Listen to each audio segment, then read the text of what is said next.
ಪ್ರಕರಣದಲ್ಲಿ ಇಲ್ಲಿ ತನಕ 17 ಜನರ ಬಂಧನ ಆಯಿತು, ಜೈಲು ಪಾಲಾಗಿದ್ರು. ಅದರಲ್ಲಿ 12 ಜನ ಅಂದ್ರೆ 14 ಜನಕ್ಕೆ ಜಾಮೀನು ಸಿಕ್ಕಿದೆ, 12 ಜನ ಜೈಲಿಂದ ಹೊರಗಡೆ ಬಂದಿದ್ದಾರೆ. ಇವತ್ತು ಬರೀ ಪವಿತ್ರ ಗೌಡ ಮಾತ್ರ ಅಲ್ಲ, ಅದ್ರ ಜೊತೆಗೆ ಪ್ರದೋಷ್, ಮತ್ತೊಂದು ಕಡೆ ಲಕ್ಷ್ಮಣ್ ಕೂಡ ಆಚೆ ಬಂದ್ರು. ಉಳಿದಂತವರಿಗೆ ಬೇಲ್ ಸಿಕ್ಕರೂ ಕೂಡ ಇನ್ನಿಬ್ಬರಿಗೆ ಹೊರಗಡೆ ಬರುವಂತ ಸಾಧ್ಯತೆಗಳು ತೀರಾ ಕಡಿಮೆ ಆಗ್ಬಿಟ್ಟಿದೆ ಅಂತೆ. ಕಾರಣ ಏನು, ಏನಾಗ್ತಾ ಇದೆ, ಆ ಕುರಿತ ಒಂದು ರಿಪೋರ್ಟ್ ಇಲ್ಲಿದೆ ನೋಡಿ.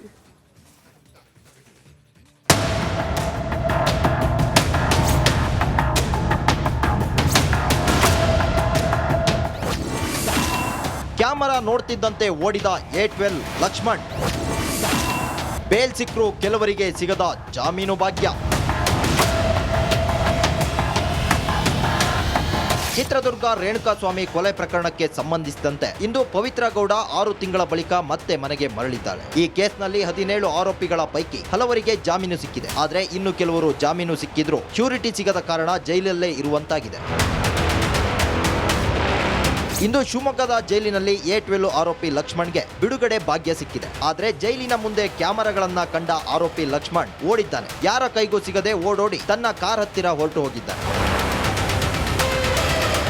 ಇನ್ನು ಆನೇಕಲ್ನ ಪರಪ್ಪನ ಅಗ್ರಹಾರ ಸೆಂಟ್ರಲ್ ಜೈಲಿನಿಂದ ಪ್ರದೋಷ್ ಕೂಡ ರಿಲೀಸ್ ಆಗಿದ್ದಾರೆ.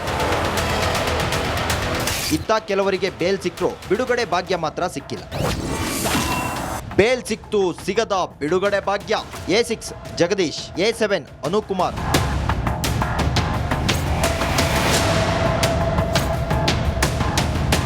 ಕೊಲೆ ಕೇಸ್ನಲ್ಲಿ ಒಟ್ಟು 12 ಆರೋಪಿಗಳಿಗೆ ಜಾಮೀನು ಸಿಕ್ಕಿದ್ರೆ ಇಬ್ಬರಿಗೆ ಬೇಲ್ ಸಿಕ್ಕಿದ್ರು ಶ್ಯೂರಿಟಿ ಸಿಗದ ಕಾರಣ ಜೈಲಲ್ಲೇ ಇರುವಂತಾಗಿದೆ.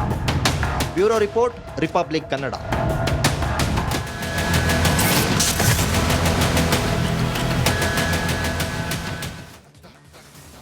ರೇಣುಕಾಸ್ವಾಮಿ ಕೊಲೆ ಪ್ರಕರಣದಲ್ಲಿ ಆರಂಭದಲ್ಲೇ ಹೇಳಿದಂಗೆ 17 ಜನರ ಬಂಧನ, ಅದರಲ್ಲಿ 14 ಜನಕ್ಕೆ ಜಾಮೀನು ಮಂಜೂರಾಗಿದೆ. ಇಬ್ಬರಿಗೆ ಶ್ಯೂರಿಟಿ ಇಲ್ಲ ಅಂತ ಇನ್ನೂ ಜೈಲಲ್ಲಿದ್ದಾರೆ. ಇನ್ನೂ 3 ಜಾಮೀನೇ ಸಿಕ್ಕಿಲ್ಲ.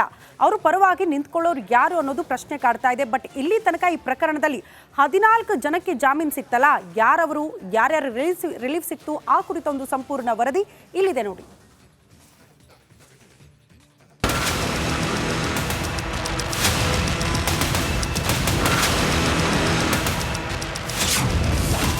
ರೇಣುಕಾ ಕೊಲೆ ಕೇಸಲ್ಲಿ ಒಟ್ಟು 17 ಆರೋಪಿಗಳು ಲಾಕ್. ಕೆಲವರಿಗೆ ಬೇಲ್, ಹಲವರಿಗೆ ಸಿಗದ ಜಾಮೀನು ಭಾಗ್ಯ. ಸುಂದರಿಯೊಂದಿಗಿನ ಚಾಟ್ನಿಂದಾಗಿ ರೇಣುಕಾಸ್ವಾಮಿ ಕೊಲೆಯಾಯಿತು. ಈ ಕೇಸಲ್ಲಿ 17 ಆರೋಪಿಗಳಿಗೆ ಜೈಲು ವಾಸ ಕೂಡ ಎದುರಾಗಿದ್ದಾಯಿತು. ಇದರಲ್ಲಿ ಹಲವರಿಗೆ ಈಗಾಗಲೇ ಜಾಮೀನು ಸಿಕ್ಕಿದೆ. ಕೆಲವರು ಬೇಲ್ ಪಡೆಯಲು ಆಗದೆ ಜೈಲಲ್ಲೇ ದಿನ ದೂಡ್ತಿದ್ದಾರೆ. ಇನ್ನುಳಿದವರಿಗೆ ಜಾಮೀನು ಸಿಕ್ಕಿದ್ರೂ ಶ್ಯೂರಿಟಿ ಸಿಗದ ಕಾರಣ ಜೈಲಲ್ಲೇ ಇರುವಂತಾಗಿದೆ. ಒಟ್ಟು 12 ಆರೋಪಿಗಳಿಗೆ bail. A1 Pavithra, A2 Darshan, A8 Ravishankar, A11 Nagaraj, A12 Lakshman, A13 Deepak, A14 Pradosh, A15 Karthik alias Kappe, A16 Keshavamurthy, A17 Nikhil.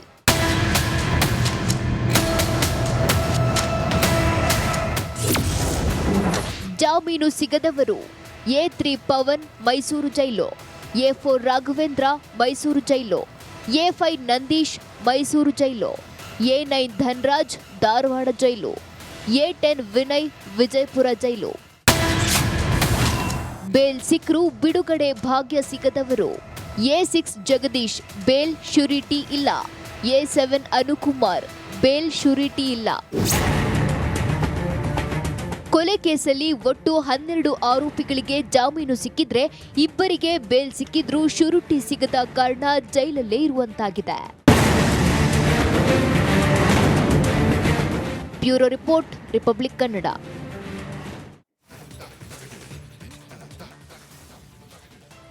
ಇನ್ನು ಒಂದ್ಸಾರಿ ರೇಣುಕಾಸ್ವಾಮಿ ಕೊಲೆ ಪ್ರಕರಣಕ್ಕೆ ಸಂಬಂಧಪಟ್ಟಂತೆ 17 ಆರೋಪಿಗಳ ಬಂಧನ ಆಯ್ತಲ್ಲ, ಅವರ ಪಾತ್ರ ಏನು, ಯಾರ್ಯಾರ ಬಂಧನ ಆಗಿತ್ತು, ಅದನ್ನ ಒಂದ್ಸಾರಿ ರೀಕಾಲ್ ಮಾಡ್ಬಿಡೋಣ. 17 ಜನ ಆರೋಪಿಗಳ ಪಾತ್ರ ಯಾರವರು ಅನ್ನೋದನ್ನ ನಾವು ಗಮನಿಸ್ತಾ ಹೋದ್ರೆ, A1 ಆರೋಪಿ ನಂಬರ್ 1 ಪವಿತ್ರ ಗೌಡ. ರೇಣುಕಾಸ್ವಾಮಿ ಕೊಲೆಗೆ ಮೂಲ ಕಾರಣ ಇವರೇ ಅನ್ನುವಂಥ ಆರೋಪ ಹೊತ್ತಿದ್ದವರು. ಪೊಲೀಸರ ತನಿಖೆಯಲ್ಲೂ ಇರಬಹುದು, ಚಾರ್ಜ್ ಶೀಟ್ನಲ್ಲೂ ಕೂಡ ಆ ಅಂಶ ಉಲ್ಲೇಖ ಆಗಿತ್ತು. ಕಾರಣ ಈಕೆಗೆ ರೇಣುಕಾಸ್ವಾಮಿ ಅಶ್ಲೀಲ ಮೆಸೇಜ್ಗಳನ್ನು ಮಾಡ್ತಾ ಇದ್ದ ಅನ್ನೋದೇ ಈ ಕೊಲೆಗೆ ಮೋಟಿವ್ ಅನ್ನುವಂತಹ ವಿಚಾರವನ್ನ ಕೂಡ ಪೊಲೀಸರ ತನಿಖೆಯಲ್ಲಿ ಅದು ಬಹಿರಂಗ ಕೂಡ ಆಗಿತ್ತು. ಹಾಗಾಗಿ ಪವಿತ್ರ ಗೌಡನೇ ಇಡೀ ಪ್ರಕರಣದ ರೂವಾರಿ, ಇವರೇ ಹೊತ್ತಿದ್ರು ಅನ್ನೋದು ಬಹಳ ಸ್ಪಷ್ಟವಾಗುತ್ತೆ.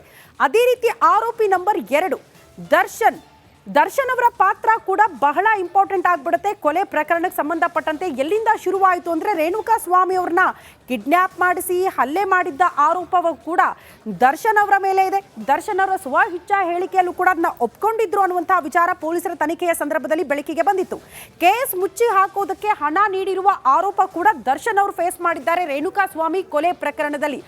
ಹಾಗಾಗಿ ದರ್ಶನ್ ಅವರ ಪಾತ್ರ ಕೂಡ ನಾವು ಗಮನಿಸಿದ್ವಿ. ಜೊತೆಗೆ ಕೊಲೆ ಆದಂತಹ ಸಂದರ್ಭದಲ್ಲೂ ಕೂಡ ಅಲ್ಲೇ ಇದ್ರು ಅಂತ. ಅದೇ ರೀತಿ ಆರೋಪಿ ನಂಬರ್ 3 ಪವನ್, ಇಷ್ಟೆಲ್ಲ ನಡೆಯೋದಕ್ಕೆ ಕಾರಣ ಈತನೇ ಅನ್ನುವಂಥ ಆರೋಪ. ಕಾರಣ ಪವಿತ್ರ ಗೌಡ ಅವರ ರೈಟ್ ಹ್ಯಾಂಡ್ ಅಂತ. ಕಾರಣ ಈತನೇ ಎಲ್ಲವನ್ನ ಕೂಡ ನಿರ್ವಹಿಸ್ತಾ ಇದ್ದ. ಆತನ ಜೊತೆಗೆ ಮೆಸೇಜ್ ಆಗಿರಬಹುದು, ಲೊಕೇಶನ್ ಕೇಳೋದಾಗಿರಬಹುದು, ನಂಬರ್ ಇರಬಹುದು, ಫೋಟೋ ಇರಬಹುದು, ಇದೆಲ್ಲದರಲ್ಲೂ ಕೂಡ ಪ್ರಮುಖ ಪಾತ್ರ ವಹಿಸಿದ್ದೆ ಈ ಪವನ್ ಅಂತ. ಕಿಡ್ನ್ಯಾಪ್ ಮಾಡೋದ್ರಿಂದ ಹಿಡಿದು ಆತನನ್ನ ಎಲ್ಲಿಗೆ ಕರ್ಕೊಂಡು ಬರಬೇಕು ಅನ್ನೋದನ್ನ, ರೇಣುಕಾ ಸ್ವಾಮಿನ ಕಿಡ್ನ್ಯಾಪ್ ಮಾಡಿ ಎಲ್ಲಿಗೆ ಕರ್ಕೊಂಡು ಬರಬೇಕು ಅನ್ನೋದನ್ನ ಕೂಡ ಪವನ್ನೇ ಡಿಸೈಡ್ ಮಾಡಿದ್ದ ಅಂತ. ರೇಣುಕಾ ಸ್ವಾಮಿಗೆ ಪ್ರಚೋದನೆ ಕೊಟ್ಟಿದ್ದ ಆರೋಪ ಕೂಡ ಪವನ್ ಮೇಲೆ ಇದೆ. ಹಾಗಾಗಿ ಈತ ಕೂಡ ಈ ಕೊಲೆ ಪ್ರಕರಣದಲ್ಲಿ ಅಥವಾ ಕಿಡ್ನ್ಯಾಪ್ ಪ್ರಕರಣದಲ್ಲಿ, ಸಾಕ್ಷ್ಯನಾಶ ಪ್ರಕರಣದಲ್ಲೂ ಕೂಡ ಈತನ ಪಾತ್ರ ಬಹುದೊಡ್ಡದು ಅಂತ. ಅದೇ ರೀತಿ ಗಮನಿಸೋಣ ಆರೋಪಿ ನಂಬರ್ 4 ರಾಘವೇಂದ್ರ. ಚಿತ್ರದುರ್ಗ ದರ್ಶನ್ ಅಭಿಮಾನಿ ಸಂಘದ ಅಧ್ಯಕ್ಷ ಆಗಿ ಈತ ಕೆಲಸ ಮಾಡ್ತಾ ಇರ್ತಾನೆ. ಕಾರಣ ಆ ಜಿಲ್ಲೆಯಲ್ಲಿ, ಆ ಭಾಗದಲ್ಲಿ ಏನೇ ದರ್ಶನ್ ಅವರ ಚಟುವಟಿಕೆಗಳಿದ್ರೂ ಕೂಡ, ಸಿನಿಮಾ ಪ್ರಮೋಷನ್ ಇರಬಹುದು ಅಥವಾ ದರ್ಶನ್ ಅಲ್ಲಿಗೆ ಹೋಗ್ತಾರೆ ಅಂದ್ರೆ ಅದನ್ನ ಎಲ್ಲ ಅರೇಂಜ್ ಮಾಡೋದಿರ್ಬೋದು, ಈತನೇ ನೋಡ್ಕೊಳ್ತಾ ಇದ್ದ.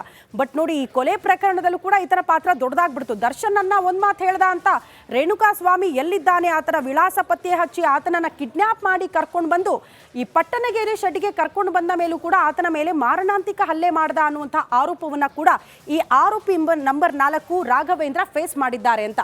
ಆರೋಪಿ ನಂಬರ್ 5 ನಂದೀಶ್.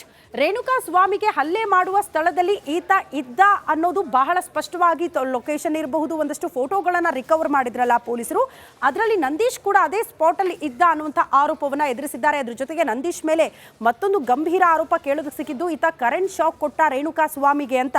ಪೊಲೀಸರ ತನಿಖೆಯ ಸಂದರ್ಭದಲ್ಲಿ ಆತ ಹೇಳಿದ್ದು, ಆತ ಬದುಕಿದ್ದಾನ ಸತ್ತಿದ್ದಾನ ಅನ್ನೋದನ್ನ ಟೆಸ್ಟ್ ಮಾಡೋದಕ್ಕೆ ನಾನು ಕರೆಂಟ್ ಶಾಕ್ ಕೊಟ್ಟೆ ಅನ್ನುವಂಥ ವಿಚಾರವನ್ನ ಆತನೇ ಸ್ವ ಇಚ್ಛಾ ಹೇಳಿಕೆಯಲ್ಲಿ ಅದನ್ನ ದಾಖಲಿಸಿದ್ದಾನೆ ಅನ್ನುವಂಥ ವಿಚಾರ. ನಂದೀಶ್ ಪಾತ್ರ ಇದಾದ್ರೆ ಆರೋಪಿ ನಂಬರ್ 6 ಜಗದೀಶ್. ರೇಣುಕಾ ಸ್ವಾಮಿ ಕಿಡ್ನಾಪ್ ಆದಾಗ ಜೊತೆಗಿದ್ದ ಈತ ಕೂಡ ಅನ್ನುವಂಥ ಆರೋಪವನ್ನ ಜಗದೀಶ್ ಕೂಡ ಎದುರಿಸ್ತಾರೆ. ಹಾಗಾಗಿ ಕಿಡ್ನಾಪ್ ಆಗಿರಬಹುದು, ಹಲ್ಲೆ ಆಗುವ ಜಾಗ, ಕೊಲೆ ಆಗೋ ಜಾಗದಲ್ಲೂ ಕೂಡ ಈ ಜಗದೀಶ್ ಇದ್ದ ಅಂತ. ಕೊಲೆ ಮಾಡಿದ ಬಳಿಕ ಎಸ್ಕೇಪ್ ಆಗಿದ್ದಂತೆ ಈ ಜಗದೀಶ್. ಆ ನಂತರದಲ್ಲಿ ಈತನ ಪಾತ್ರ, ಈತನ ಕೈವಾಡದ ಬಗ್ಗೆ ಪೊಲೀಸರಿಗೆ ಯಾವಾಗ ಮಾಹಿತಿ ಸಿಕ್ತೋ ಆಗ ಜಗದೀಶ್ನನ್ನ ಬಂಧಿಸಿ ಕರ್ಕೊಂಡು ಬಂದಿದ್ರು ಪೊಲೀಸರು. ಆರೋಪಿ ನಂಬರ್ 7 ಅನುಕುಮಾರ್. ಕಿಡ್ನಾಪ್ ಮಾಡಿ ಚಿತ್ರದುರ್ಗದಿಂದ ಕರ್ಕೊಂಡು ಬಂದಿದ್ದಂಥ ಆರೋಪ ಕೂಡ ಅನುಕುಮಾರ್ ಮೇಲೆ ಇದೆ. ಈತನ ಬಂಧನ ಆಗ್ತಾ ಇದ್ದಂತೆ ಈತನ ತಂದೆ ಹೃದಯಾಘಾತದಿಂದ ಮೃತಪಟ್ಟಿದ್ದು ಕೂಡ ಯಾರು ಮರೆಯೋದಕ್ಕಾಗಲ್ಲ. ಮಗನ ಈ ರೀತಿ ಕೊಲೆ ಕೇಸಲ್ಲಿ ಈ ಥರ ಬಂಧನ ಆಯಿತು ಅನ್ನುವಂಥ ಶಾಕ್ನಿಂದ ಪೋಷಕರು ಆಚೆ ಬರೋದಕ್ಕೆ ಇನ್ನೂ ತನಕ ಆಗ್ತಾ ಇಲ್ಲ. ಹಾಗಾಗಿ ಕೊಲೆ ಮಾಡಿದ ಬಳಿಕ ಎಸ್ಕೇಪ್ ಆಗಿದ್ದ ಆರೋಪ ಕೂಡ ಈ ಅನುಕುಮಾರ್ ಮೇಲೆ ಇದೆ. ಅದೇ ರೀತಿ ಆರೋಪಿ ನಂಬರ್ 8 ರವಿಶಂಕರ್ ಅವರ ಪಾತ್ರವನ್ನ ಕೂಡ ಗಮನಿಸಬೇಕಾಗುತ್ತೆ. ರೇಣುಕಾ ಸ್ವಾಮಿಯನ್ನ ಚಿತ್ರದುರ್ಗದಿಂದ ಕರೆ ತಂದಿರುವಂತಹ ಆರೋಪ ಕೂಡ ಈ ರವಿಶಂಕರ್ ಮೇಲೆ ಇದೆ. ಶವ ಸಾಗಿಸೋಕೆ ಒಪ್ಪದೆ ವಾಪಸ್ ಆಗಿದ್ದಂತೆ ರವಿ. ಯಾವಾಗ ಕೊಲೆ ಆಗುತ್ತೋ ಆಗ ರವಿ ಫುಲ್ ಭಯ ಆಗಿ, ಇಲ್ಲ ಶವ ಸಾಗಿಸೋದಕ್ಕೆ ನನ್ನಿಂದ